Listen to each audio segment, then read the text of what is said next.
안녕하십니까.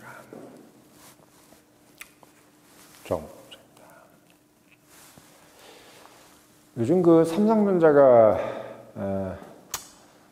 대한민국 국민들 걱정을 많이 시키고 있죠. 뭐 사실 저희 구독자들도 그렇고 이제 작년에도 그렇고 보통 2차 전지라든지 뭐 이런 종목에 관련돼서만 어떻게 보면 좀 신경을 썼었는데, 삼성전자는 사실 뭐 대한민국한테는 어떻게 보면 약간 대한민국 국채 같은 개념으로 그냥 뭐 어떻게 보면 그렇게 확 오르는 주식도 아니고, 그렇다고 해서 막 푹 내려가는 주식도 아니고, 약간 그런 어떤 개념으로 생각을 하는, 뭐 금 같은 것 영역일 수도 있고, 그러니까 뭐 꾸준하게 오른다 뭐 이런 느낌. 어떻게 보면 우리가 뭐 삼성전자 걱정, 뭐 미국 걱정, 뭐 연예인 걱정을 할 필요 없다 이런 정도로 삼성전자는 상당히 뭔가 좀 믿음이 가는 그런 어떤 기업이었는데, 뭐 근래 워낙 이게 삼성전자 욕을 많이 하고, 또 특히 그 어른들께서 이제 삼성전자에 대해서 많이 이야기를 하시는 걸 좀 들어보면은 좀 심상치가 좀 않은 것 같습니다. 일단 뭐 세상의 모든 이치는 다 똑같잖아요. 그게 뭐 어떻게 보면 근래 뭐 한강의 노벨상 수상이 됐든, 근래 윤 대통령께서 뭐 김건희 여사 때문에 욕을 먹는 것들이라든지, 한동훈 대표하고 여러 가지 뭐 문제 가지고도 욕을 먹는다든지, 또 조국 문제라든지, 사실 어떻게 보면 다 상식적인 선에서 해결이 안 되기 때문에 뭐 욕을 먹는 거지, 뭐 대단한 어떤 뭐 기술적인 부분, 뭐 세밀하고 미세한 부분 때문에 그런 어떤 사건에 연루된 분들이 구설수에 오르는 건 아닌 것 같습니다. 그러니까 사실 뭐 삼성전자는 뭐 참 많은, 대한민국한테 많은 그 신화적인 스토리를 많이 준 기업이죠. 뭐 가장 이제 머릿속에 떠오르는 것은 이건희 회장 관련된 부분이 가장 크고, 특히 이제 반도체로 뛰어들게 된 어떤 뭐 그런 뭐랄까요, 약간 뭐 승부수 뭐 그런 것들도 있고, 또 뭐 93년도에 이건희 회장이 이제 뭐 불량품 같은 것들 이제 쌓아놓고 불 지르고, 독일에서 이제 임원들하고 프랑크푸르트 선언한 거, 뭐 그런 어떤 좀 이야기거리들이 좀 많은, 뭐 그다음부터는 뭐 애니콜이라든지 또는 뭐 갤럭시라든지 뭐 그런 부분들. 어떻게 보면 삼성전자도 근래 뭐 2007년도, 10년도 이런 상황에서 이제 갑자기 이제 어떻게 보면 글로벌 넘버원이 된 거지, 뭐 어떻게 보면 뭐 90년대부터 뭐 이렇게 넘버원이었던 건 한국에서는 넘버원이었는데, 뭐 세계적으로 어떻게 보면 넘버원이었던 넘버원 회사가 된 것은 사실은 근래입니다, 근래. 근래라는 얘기는 반대로 얘기하면 언제든지 넘버원에서 내려올 수도 있다. 왜? 뭐 그 전에 또 다른 넘버원이 있었을 거 아니겠어요? 그러니까 삼성전자가 누군가의 넘버원 자리를 빼앗았기 때문에 넘버원이 된 거고, 또 반대로 이제 삼성전자의 넘버원 자리를 누군가가 빼앗겠죠. 그래서 많은 분들이 이제 삼성전자 참 걱정이다. 대한민국의 이제 어떻게 보면 약간 맏형 같은 존재인데 이거 어떻게 됐느냐 뭐 이렇게 얘기를 하는데, 보면 이제 신문에서 보니까 뭐 옛날에 진대재 뭐 사장이라든지 뭐 황영기 뭐 이런 분들 나오셔가지고, 황영기 맞나요? 뭐 그분들이 나오셔가지고 뭐 삼성전자 지금 뭐가 문제다, 뭐 해외 인력들 안 데려오는 것이 문제고, 뭐 구조본이 없어서 문제고, 미래 전략실이 없어서 문제고, 특히 뭐 지금 이재용 회장이 등기 임원이 아니라서 문제다, 뭐 등등 해서 심지어 또 뭐 현장 경험이 없는 뭐 재무통인 뭐 누군가가 2인자에서 문제고, 뭐 별별 얘기가 다 나오더라고요. 근데 저는 그 많은 이유 중에서 그 수많은 이유 중에서 신문들이 엄청나게 많은 이유를 얘기하는데, 그 이유 중에서 유독 한 가지 이유만이 안 나오더라고요. 그 이유는 바로 이재용 회장이 문제다라는 얘기는 안 나오더라고요. 그래서 저는 우리 영상이 사실 어떻게 보면 가장 좋은 거는, 비록 이제 뭐 적은 구독자에 뭐 어떻게 보면 그런 영향력이 작은 영상일지언정 가장 좋은 장점은 뭐 하고 싶은 얘기를 한다는 거, 그리고 또 신문지상에서 할 수 없는 얘기들을 할 수 있다는 거, 이게 이제 장점 아니겠습니까? 신문지상에서는 이제 이재용 회장 욕을 했다가는 바로 그냥 어떻게 보면은 광고가 잘려버리겠죠. 그래서 어떤 언론사에서도 이재용 회장에 대한 욕을 하지 않아요. 마치 SK 최태원 회장에 대한 욕을 절대 하지 않는 것처럼, 그 노소영 관장이 아무리 동정표를 얻더라도 어떤 언론사도 SK에 대해서 최태원 회장에 대해서 부정적인 얘기를 안 하는 거하고 똑같습니다. 저는 좀 그런 생각이 들어요. 많은 이제 어른들이 뭐 국밥 드시면서 지금 근래에 한 몇 번을 들었는데 어른들께서 참 계속 이야기를 하시더라고요. 저는 근데 이 어른들의 말씀이 왜 중요하냐면, 얼마 전에 그 김부겸 민주당 국회의원, 전 국회의원이죠. 대구 출신이잖아요.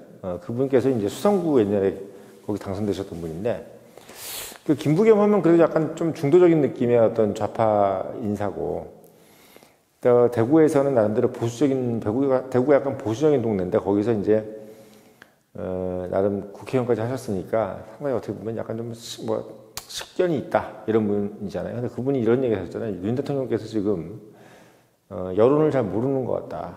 특히 김건희 여사 관련돼서 너무 본인의 생각, 그러니까 본인이 뭐 서울법대 나오고 검찰총장이었고 뭐 세상에 천상천하 유아독전 뭐 이런 경우의 어떤 코스만 밟아왔잖아요. 뭐 서울법대, 원교 1등, 뭐 고시, 거기다가 이제 검찰총장, 뭐 이러니까 이제 본인 인생에서 누군가의 이야기를 듣거나 뭐 조언을 들어야 될 입장이기보다는 누군가를 지적질하는 그런 입장으로서만 거의 어떻게 보면 60년을 살아왔기 때문에 대통령이 돼서도 사실 누구 얘기 들을 일이 별로 없을 텐데, 그런 어떤 대통령한테 이 김건희 여사 관련된 부분은 본인이 직접 판단하지 말고 어른들한테 한번 조언을 들어봐라. 그러니까 어르신들한테 한번 조언을 들어봐라. 이런 얘기를 하는 것을 이제 KBS 라디오에서 한번 들었습니다. 저는 근데 그 얘기를 삼성전자 그 이재용 회장이 한번 들었으면 하는 생각이 들어요. 그러니까 마찬가지로 이재용 회장도 뭐 사실은 완전히 넘버원 클래스잖아요. 뭐 본인도 서울대 나오고 또 집안도 삼성가에다가 삼성의 적자죠.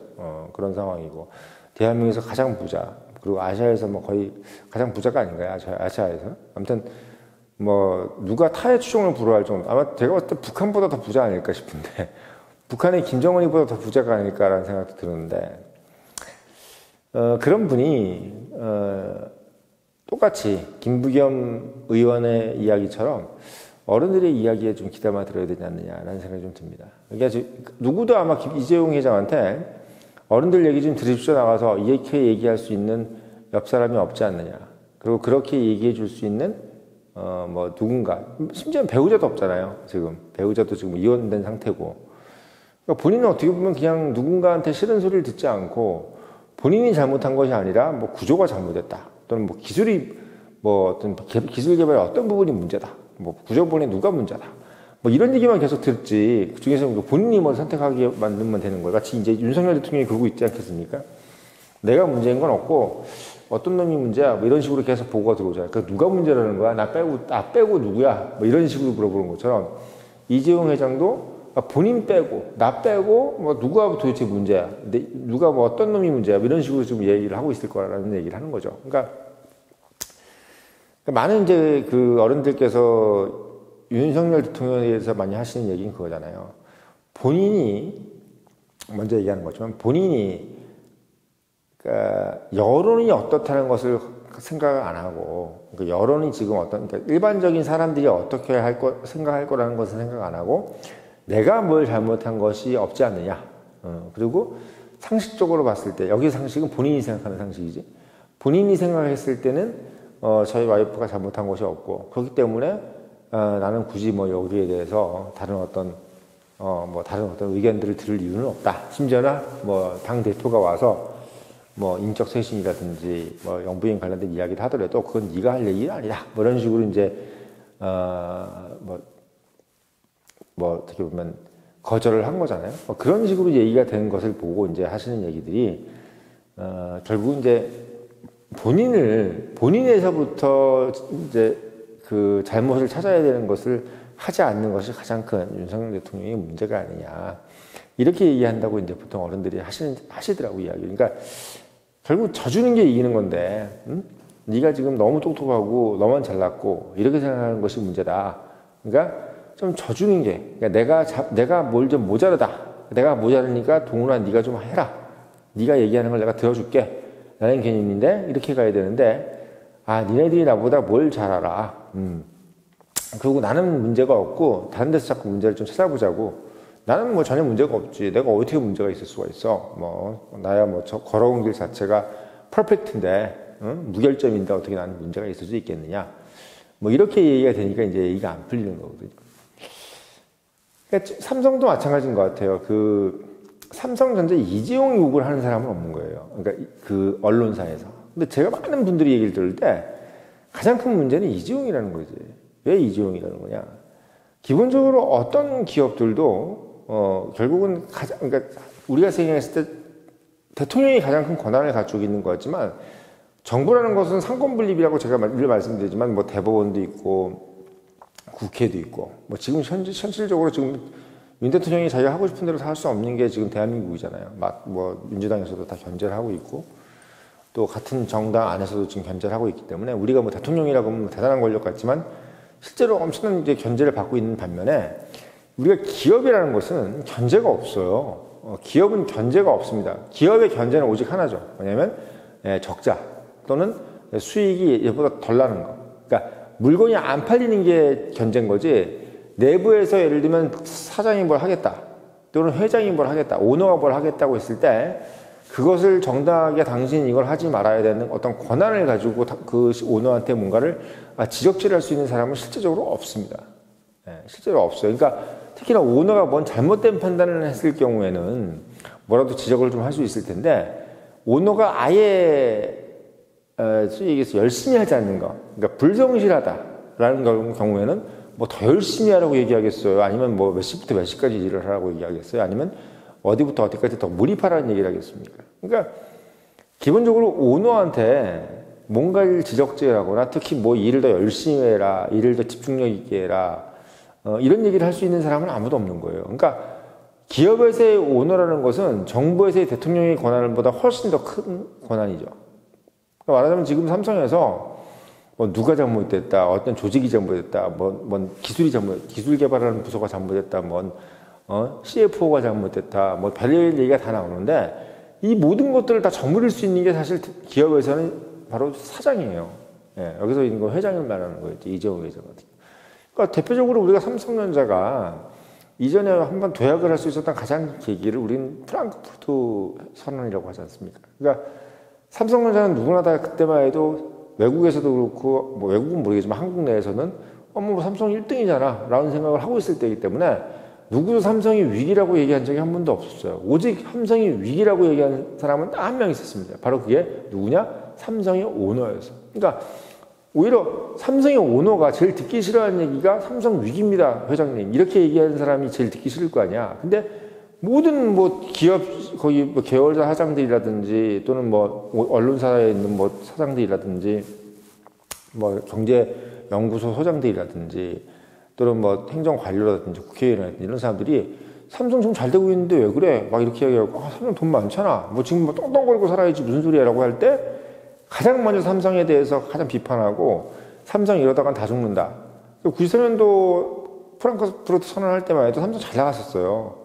누구도 삼성이 뭐 잘못했다고 얘기한 적은 없어. 근데 그때 삼성이 가장 위기다라고 먼저 얘기를 꺼낸 사람이 바로 이건희 회장인 거야. 그러니까 어떻게 보면은 삼성의 미래에 대해서 누구보다도 비관적으로 보면서 그 비관적인 것을 통해서, 비관적으로 본 것을 통해서 가장 뼈아픈 혁신을 시킨 것이 바로 삼성의 오너였던 거죠. 그게 결국은 오늘날의 삼성을 이제 만들었던 건데, 과연 그때의 그 기백, 그때의 그 어떤 정신, 그러니까 일에 파묻혀버리는, 그러니까 어떻게 보면 자기가 오너니까, 삼성 이건희가 오너인데 본인 회사를 위해서 본인이 열심히 하라는 얘기를 할 필요가 뭐가 있어. 자기 회사를 자기가 하는 거지. 그러니까 반대로 얘기하면 그 사람이 놀더라도 누가 옆에서 얘기할 사람은 없다는 거야. 왜? 자기 회사에서 자기가 논다는데 누가 뭐라 그래. 그렇잖아요. 내가 삼성에 대해서는 욕심이 없어서 내가 1등으로 만들고 싶지 않아서 2등 정도로 만족하고 싶어서 좀 놀겠다는데 그걸 어떤 계열사 사장이 욕을 해요? 본인이 회장도 아니고. 그러니까 이건희 회장은 먼저 깨달은 게 뭐냐면 결국은 나한테 더 열심히 하라고 할 사람은 없다는 것을 깨달은 거야. 삼성에 대한 눈높이는 누가 만든다? 자기가 만들어야 된다는 것을 깨달은 거죠. 그러니까 삼성이 지금보다 더 잘 나가야 된다. 삼성이 더 열심히 해야 된다. 삼성이 더 고급 기술을 만들어야 된다. 반도체를 해야 된다. 스마트폰을 해야 된다. 이런 것에 대한 결정을 누군가가 한 것이 아니라 삼성의 오너가 한 거죠. 예. 삼성의 오너가 그걸 한 거지, 삼성의 어떤 계열사 사장이 반드시 뭐 스마트폰을 해야 되고, 반도체를 해야 되고, 또 지금 삼성이 위기고 이런 얘기를 먼저 들고 나온 사람은 없었다는 얘기야. 이유는 뭐냐면 자기가 그럴 이유도 없고, 지금 잘 먹고 잘 살고, 억대 연봉 받고 잘 사는데 뭐하러 회장한테 그런 얘기 해가지고 쓸데없이, 찍힘을 당하겠어요.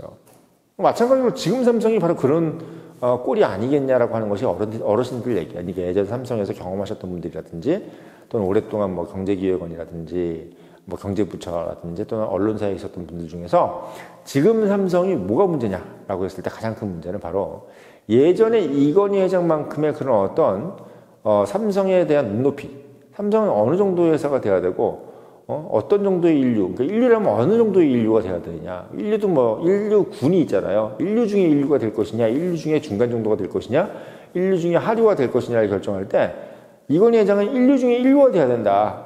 이렇게 이제 눈높이를 가져간 거겠죠. 그러니까 결국은 삼성 하나의 어떤 매출액이 일본 회사가 그때 당시만 해도 우리가 뭐 엄청나다고 했던 회사들, 뭐 소니니 뭐니 뭐 히타치니 뭐니 다 합친 것도 삼성을 넘어설 수 없을 정도로 큰 이제 매출 차이를 내게 만든 게 바로 삼성의 저력인데 그 저력만큼의 어떤 결과를 만들어내는 어떤 그런 오너의 눈높이가 과연 지금 이재용 회장한테 있느냐.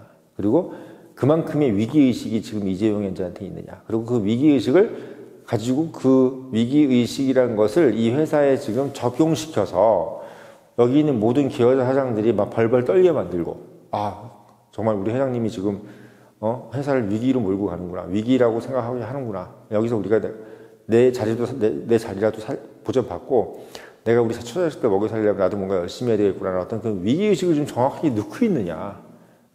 실제 위기가 아닌데도 불구하고 위기의식을 넣었던 이건희 회장하고 달리 이미 모든 사람들이 위기라고 하고 있는데도 지금 본인은 여기서 이 회사에서 가장 중심이 되어야 될 사람, 이 회사에서 가장 어떻게 보면 위기의식을 제일 먼저 느껴야 될 분이 오히려 거기에 대해서 어떻게 화답하고 있느냐에 대해서는 저는 솔직히 물음표라고 봐요. 왜?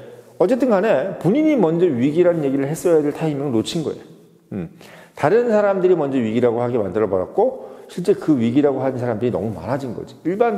지금은 뭐 웬만한 유튜버니 뭐니 유튜브에서 다 삼성 위기라고 그러고 삼성 위기의 이유는 뭐 누구누구 때문이라고 그러고 어느 누구 출신이라 때문이라고 그러고 별 얘기가 다 나오고 있어요 지금. 별 얘기가 다 나오고 있어. 그리고 뭔 구조개혁이 문제다, 구조본이 문제다, 미래전략실이 문제다, 별 얘기가 다 나오고 있는데 저는 정말 신기한 게 왜 한 사람의 잘못이라는 얘기는 안 하냐 이거지.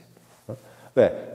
오늘날 삼성이 된 이유가 뭐 계열사 사장들, 일개 계열사 사장들 때문이고, 거기는 직원들이 잘해서 때문입니까? 저는 그렇게 생각하지 않아요. 결국은 그 모든 것을 일궈낸 것은 한 명의 리더, 전체의 모든 책임을 질 수 있는 그 리더의 어떤 결단, 그리고 그 사람의 그 위기의식, 눈높이, 이게 결국은 삼성이, 오늘날의 삼성을 만들어냈듯이 지금 이 삼성의 위기 또한 그 오너의 책임이 아닌가라는 생각이 드는 거죠. 그러니까 제2의 프랑크푸르트 선언이 언제 나오느냐를 저는 보고 있는 거야. 왜? 제2의 프랑크푸르트 선언이 있어야죠. 위기의식이라는 것이 있어야 되는 거죠. 근데 저는 그렇게 생각해. 이미 위기라고 남들이 얘기했을 때는 이미 타이밍이 늦은 거예요. 한마디로 얘기하면 이건희 회장 때는 아무도 위기라고 얘기하지 않았어. 물론 뭐 잠재적인 위기라고 생각하는 경우는 있었지. 왜냐하면 이제 삼성이라는 것이 초인류는 아니었기 때문에. 근데 이건희 회장이 얘기했던 것은 초인류가 되지 않으면 어차피 죽는다. 근데 이건희 회장이 바라봤던 그 위기라는 것은 우리가 초인류라는 것에 대한 눈높이를 가졌기 때문에 위기라고 생각하는 거지. 우리가 그냥 원오브댐, 인류 중에 원오브댐이라고 생각했으면 위기가 아니었던 거지. 그러니까 이건희 회장이 생각했던 위기는 우리가 초인류가 되지 못하면 장시간에는 우리가 죽을 수 있다라는 생각을 가지고 있는 그 위기의식의 눈높이에서는 위기인 거고, 지금 이재용 회장 같은 경우는 본인이 일단은 그거에 대해서 위기의식을 느끼지 않은 상태였던 거죠. 그러니까 삼성의 눈높이가 뭐였는지에 대해서 저는 좀 궁금해요. 한번 물어보고 싶은 거지. 그러니까 삼성이라는 것이 이건희 회장이 만들어 놓은 정도의 수준에서 하려고 그랬던 건지, 아니면 더 높은 곳, 그러니까 뭐 지금 엔비디아라든지 뭐 구글이라든지 뭐 이런 정도의 수준까지, 애플의 정도 수준까지를 보지 않고 그냥 뭐 한 50대 기업 중에서 뭐 하나 정도에서 만족하려고 했던 건지, 그렇기 때문에 어떻게 보면 위기라는 얘기가 안 나왔겠지만, 그런 상황으로 지금 어떻게 보면은 만들어 가지 않았겠느냐. 그러니까 그런 눈높이로 결국은 회사를 운영하지 않았겠느냐. 그러니까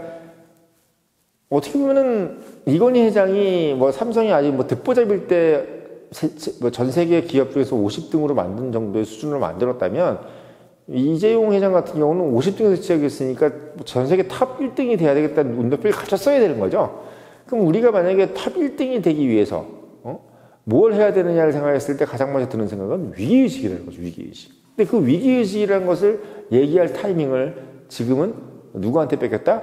예,